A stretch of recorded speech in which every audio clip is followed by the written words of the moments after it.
everybody, welcome to Chris's Daily Read Aloud, Magic Treehouse Edition. Today we are reading chapters 7 and 8 of Magic Treehouse book number 11, Lions at Lunchtime, by Mary Pope Osborn.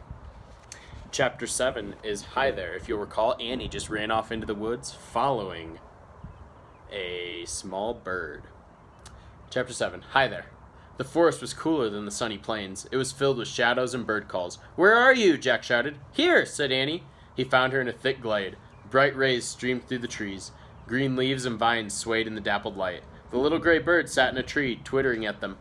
"Yucks! What's that?" said Annie. She pointed at a round, brown thing hanging from a low branch. Bees buzzed around it. "If that's her nest, it's a pretty weird nest," said Annie. "That's not a nest," said Jack. "It's a beehive. Don't you see the bees?" "Bees? Yikes," said Annie. She stepped back from the tree, but the little bird darted at the beehive and pecked at it. "What's she doing?" said Annie. The bird kept pecking at the hive. "I don't know. Maybe she's as nuts as you," said Jack. "Look her up in the book," said Annie. "See if it says she's nuts." "Are you kidding?" said Jack. "That nutty bird isn't going to be in this book. Just look." Jack opened his Africa book. He kept turning the pages. Just as he thought, there was no gray bird in the book. "Forget it," he said. "Keep looking," said Annie. Jack turned one more page, and there it was, a little gray bird, a beehive, and a tall painted warrior with a spear. "I don't believe this," said Jack. Then he read aloud.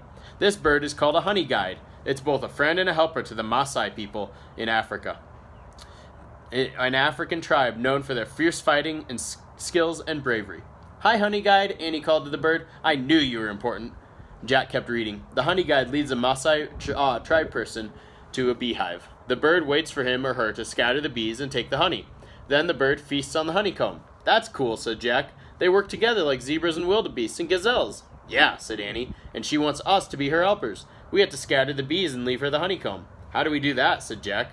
He looked back at the book. It didn't say how. "Well, maybe we could wave those weeds at them," said Annie. She pointed to some bright green plants that looked like giant fans. Jack put his book and backpack down. He and Annie pulled up the weeds. They waved them near the tree. The bees scattered. Next, Jack and Annie grabbed the tree branch and jiggled it. The hive fell to the ground and broke open.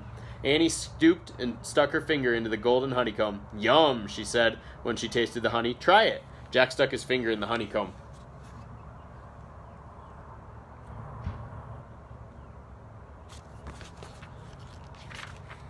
Two. He licked off the golden honey. It was the sweetest honey he'd ever tasted. "Now the honey guide can get to her honeycomb," said Annie. "Yeah, but she better hurry before the bees come back," said Jack. "That's weird," said Annie. "Honey's so sweet and good, but to get it, you have to go past a lot of dangerous bees." "Oh man," whispered Jack. "That's it." "That's what?" asked Annie. Jack said, "Morgan's riddle. I'm the color of gold and as sweet as can be, but beware of the danger that's all around me. What am I?" "I get it," whispered Annie. "Honey."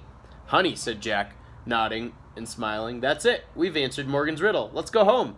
He stood up to leave. He gasped. Standing in the shadows was a tall man with a spear, a curved sword hanging from his belt. His face was painted in fierce, bright colors. Jack knew at once what he was, a Maasai warrior. "Hi there," said Annie in a small voice. Chapter 8, Yum. The warrior stared back at Jack and Annie. "We were helping one of your honey guides," said Annie. The warrior was still as a statue. "We didn't mean to steal anything," said Jack. "In fact, it's all yours. We've had enough." "Lots of good honey still there," said Annie, smiling. The warrior narrowed his eyes. "Is he angry?" Jack wondered. "I'm sorry we were trespassing," said Jack. "We come in peace. In fact, we bring gifts." He picked up his backpack and held it out to the warrior. The warrior still didn't move. "This?" Jack held up his book. "Nothing."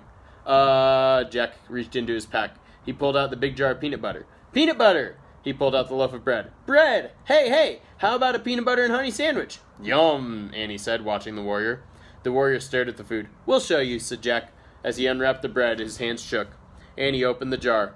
"We don't have anything to spread it with," she said. "Use your fingers," said Jack. "Excuse me," Annie said to the warrior. "I have to use my fingers, but they're pretty clean. An elephant just do it, Annie," said Jack. Okay. She spread the peanut butter onto a slice of bread with her fingers. At the same time, Jack spread the honey from the beehive onto another slice.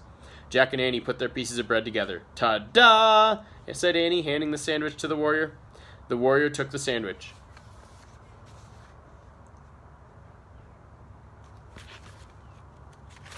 But he didn't eat it. He just looked at it. "Let's make sandwiches for us too," said Jack, "so he doesn't have to eat alone." They quickly made 2 more sandwiches. Like this," said Annie. She bit into her sandwich. "Yum! Mmm!" Jack took a bite too. He said. It was really good. Finally, the warrior bit into his sandwich. He chewed slowly. This is called a picnic, said Annie. They ate their sandwiches in silence. When they finished, Jack screwed the lid back on the peanut butter jar. Not bad, huh? He said. The warrior smiled. He had a kind of dignified smile. Jack and Annie smiled back at him. Then the warrior turned gracefully and vanished into the trees. Oh man, said Jack. Part of him wanted to follow the silent warrior through the shadowy forest. Ready? Annie asked softly. Jack nodded. Annie started to go. Wait, said Jack. He put away the peanut butter and bread. We're going back to the treehouse, right? We're not going to do anything silly, like rescue anything or chase birds, right? Those things aren't silly, said Annie. Don't forget that the bird gave us the answer to the riddle. Oh, right, said Jack. He looked at the little honey guide. She was on the ground, pecking at the honeycomb. Thanks, Jack said to the bird. Have a good feast, said Annie. Jack put on his backpack. Then he and Annie started out of the forest. When they passed the pond, they saw the elephant still splashing in the water. He lifted his trunk. He seemed to be waving at them. See ya, Annie shouted, waving back. They rounded the bend in the river, then started through the tall grass. As they walked back toward the treehouse, they saw the wildebeest in the distance. There were still some crossing the river. They saw a family of zebras grazing together. They saw lone giraffes walking from tree to tree eating the leaves, and they saw a bunch of lions sleeping in the shade of a tree. The same tree that the treehouse was in. Whoops, said Annie. Jack's heart gave a jump. So there they are, he said. And that is the end of chapter 8. Tomorrow, we will read chapters 9 and 10 and see how Jack and Annie get back to the treehouse with the lions there. Hope everyone has fun. Have a great day. Stay safe. Wash your hands and have fun, everybody. Bye.